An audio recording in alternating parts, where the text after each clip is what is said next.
বর্তমানে ঢাকা শহরের জমির দাম দিন দিন বেড়ে চলছে। আপনারা যারা জায়গা নিতে চাচ্ছেন বা জায়গা নেবেন,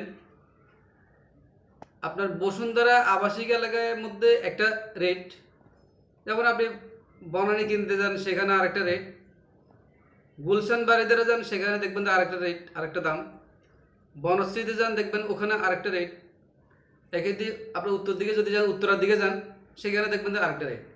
অর্থাৎ পুরো এই ঢাকা সিটির মধ্যে জমির দামের তারতম্য অনেক। 10 লক্ষ টাকা থেকে কাটা শুরু করি 50 কোটি টাকা পর্যন্ত আছে। মানে এক কাটা জায়গার দাম 10 লাখ টাকা থেকে শুরু করে 50 কোটি টাকা পর্যন্ত। এই যে ঢাকা সিটির ভিতরে এরিয়ার মধ্যে এক একটা জায়গার ভিতরে এক একটা জায়গার দাম বেশি, অঞ্চলভিত্তিক জায়গার দামগুলো বেশি। আপনার যারা এই দামি জায়গাগুলো নিচ্ছেন বা নিতে যাচ্ছেন, অনেকেই ইনভেস্ট করতেছেন কিন্তু কাগজপত্র অনেকে ধারণা থাকে না। কোটি কোটি টাকা দিয়ে জায়গা নিচ্ছেন, কাগজপত্রগুলো ভালো করে চেক করে অনেকে নেন না। তারপরে কি হয়, অনেকে জমি কিনা পরে মামলা মোকদ্দমা, জমি কিনা পরে নামদারি পাচ্ছে না।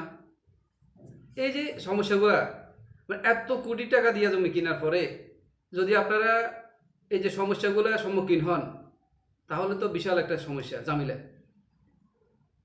এই যে বসুন্ধরা আবাসিক এলাকা, যে জমির দাম উঠানামা একটা, মানে এখন বর্তমানে যে দাম আছে বসুন্ধরা আবাসিক এরিয়ার ভিতরে, 80 লাখ টাকার নিচে কোনো জায়গা নেই, সব 80 লাখ টাকার উপরে। আপনার বাড়িদারা গুলশান বনানীতে যান, জায়গার দাম তো সেখানে আকাশ চুম্বি, কোটি কোটি টাকা কাঠা। এই সমস্ত এরিয়াতে জায়গা বেচা কিনা হচ্ছে, একবারে তো হচ্ছে না তা না, বেচা কিনা হচ্ছে, ভালোটাও বেচা কিনা হচ্ছে, আবার কিছু জামিলাপূর্ণ জায়গা আছে সেটাও বেচা কিনা হচ্ছে। এখন আপনার দায়িত্ব, আপনি জায়গা নিচ্ছেন ভালো করে চেক করে নিতে হবে। অনেক জায়গা আছে কাগজপত্র সব ঠিকঠাক আছে, জমিটা ব্যাংকে মর্টগেজ দেওয়া। আপনি যদি ব্যাংকে মর্টগেজ দেওয়া একটা জায়গা কিনে বসে থাকেন, তাহলে কিন্তু ওই যে ব্যক্তি মর্টগেজ নিছে এই জায়গাটা দিয়া, উনি যদি ডিফল্টার হয় তাহলে ব্যাংক জায়গাটা নিয়ে নেবে, তবে আপনি কিছু করতে পারবেন না। ব্যাংকের আইন খুব কড়া।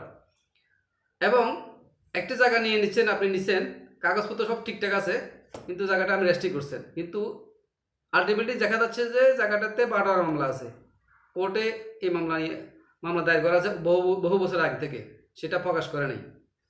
এই কারণে বলছি আপনাদেরকে, বারবার আমি আমার ভিডিওতে আপনাদের সবাইকে জানিয়েছি যে জায়গা কেনার সময় তাড়াহুড়ো করবেন না, কাগজপত্রগুলো নেবেন, একজন সার্ভেয়ারকে দিয়ে জায়গাটা মাপজোক করবেন, একজন লয়ারকে দিয়ে কাগজপত্রগুলো চেক করাবেন, অথবা যারা বিজ্ঞ লোক আছে, যারা লাইনে বিজ্ঞ, তাদেরকে দিয়ে কাগজপত্রগুলো চেক করাবেন।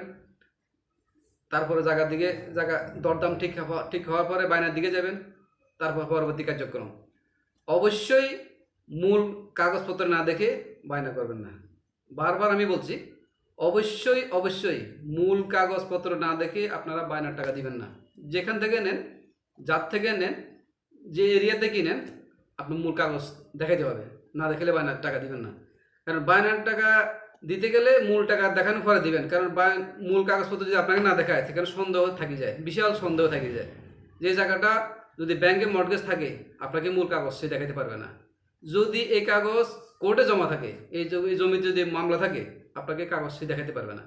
এই কারণেই আপনাদেরকে বলা, আমরা যেহেতু এই লাইনে কাজ করছি, প্রায় 25 বছর এই লাইনে কাজ করছি, আমাদের অনেক অভিজ্ঞতা থেকে বলছি, আপনারা জমি সংক্রান্ত মেশিন নিয়ে খুব তাড়াহুড়ো করবেন না, ভালো করে কাগজপত্র চেক করবেন, মূল কাগজপত্র দেখবেন, বায়নার দিকে আগাবেন,